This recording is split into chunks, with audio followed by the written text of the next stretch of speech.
Nos acompaña María Díaz, directora de la Dirección de Educación Básica Alternativa del Ministerio de Educación, y junto a ella vamos a hablar sobre los avances en el programa de alfabetización y continuidad educativa del sector. ¿Qué tal, María? Bienvenida. ¿Qué tal? ¿Cómo estás? Buenos días. Realmente un gusto estar aquí. Muchísimas gracias por acompañarnos. Si hablamos de avances en alfabetización, tendríamos que recordar cifras que se arrojaron en el censo 2017. Se decía que había un total de más de 3 millones de peruanos que no sabían leer ni escribir. Esa es una cifra que se mantiene, una cifra que sería bueno explicarle al televidente.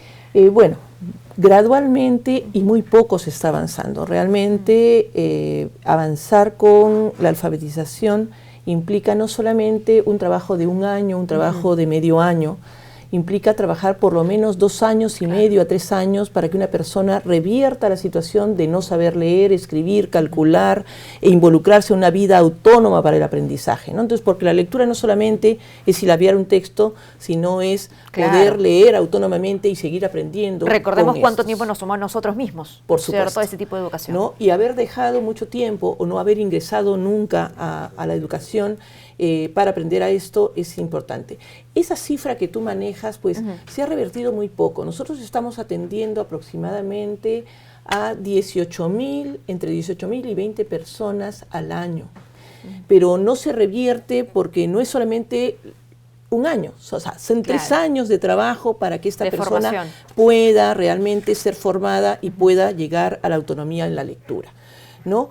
En este momento estamos trabajando en 22 regiones, o sea, no es una cifra poca, pero igual tenemos una meta de estos 3 millones. ¿Por qué? Porque hay que distinguir a aquellas personas que nunca fueron a la escuela y que, por supuesto, no pueden escribir y que lo único que hacen, y les da mucha pena sobre eso, es poner su huella digital en el papel cuando le piden la firma, ¿no? Y cuando tú conversas con estas personas, ahora ya puedo firmar con mi nombre y ahora puedo leer lo que me están pidiendo que yo firme. O sea, ¿cuántas veces habrán puesto su huella sin saber lo que engañados? Exactamente. Y muchas personas mayores, teníamos una conversa en Ayacucho y decían, nos están quitando nuestros terrenos, nos están quitando nuestras casas, nos están engañando. Entonces, poder leer y escribir, hay 1.200.000 personas que no saben absolutamente nada de leer y escribir, de calcular, y que nunca fueron a la escuela. Pero tenemos algo de 2 millones más que han ido a la escuela, empezaron su primero, su segundo, su tercer grado, y de repente, por diversas circunstancias de la vida, tuvieron que dejarlo. Y ahí estamos hablando pues de analfabetos que como nunca terminaron su escuela, fueron perdiendo la habilidad de la lectura y la escritura, ¿no? El cálculo, y bueno, se las van ingeniando como pueden, y por eso es que nosotros, a través del programa de alfabetización y continuidad educativa, no solamente les enseñamos a leer y escribir, también les enseñamos todas las habilidades matemáticas, de la lógica, para poder producir.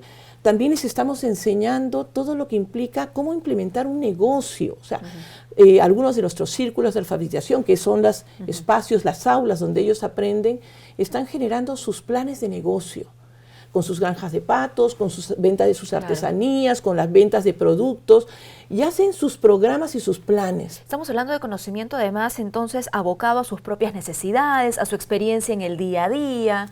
Y generar el desarrollo. O sea, y que le generen a ellos un bien, ¿no? Un bien económico, pero también a su comunidad, porque no es un negocio individual, son negocios colectivos, son pequeñas cooperativas, asociaciones que van revirtiendo y mejorando su calidad de vida.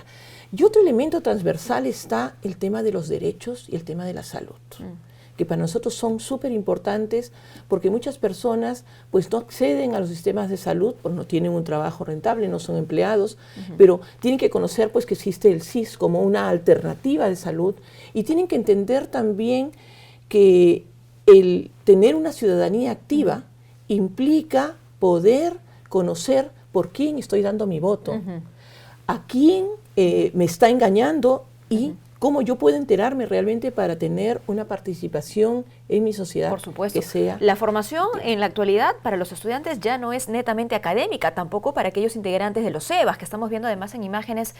Conversaba con uno de ellos hace algunas semanas en otro medio, un caballero absolutamente inspirador de más de 70 años que no había podido terminar ni primaria ni secundaria, ¿no? Y que ahora, digamos, con nietos, con sus hijos, se daba la oportunidad de hacerlo.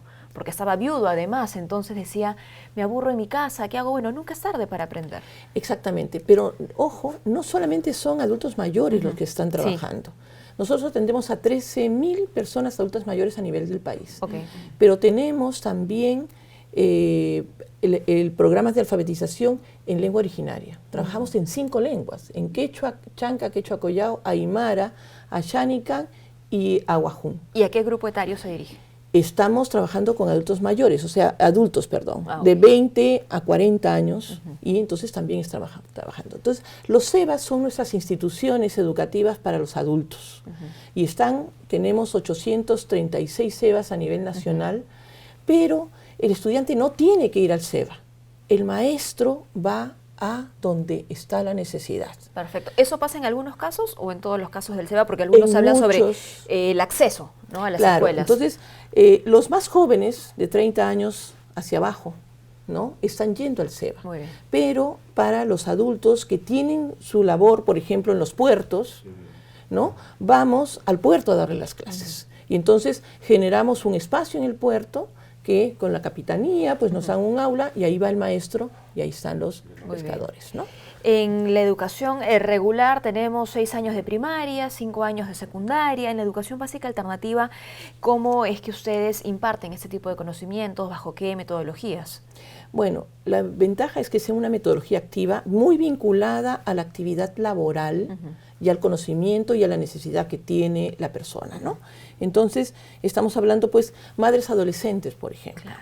Ahí tú tienes que trabajar el tema de salud, porque el tema de nutrición, porque tienen que cuidar, ya son responsables de una vida adicional, y entonces les damos todo el tema de derechos, todo el tema de salud, además de todos los demás conocimientos, ¿no? A los adultos mayores el tema de sus derechos, el tema de la educación física. Claro. Nosotros sabemos que los adultos mayores, con el tema de quedarse muy quietecitos, pues porque van los hijos no los dejan, perdiendo las habilidades motoras, entonces, cómo los ejercicios los vitalizan mucho más, ¿no? Entonces, eso yo creo que es importante.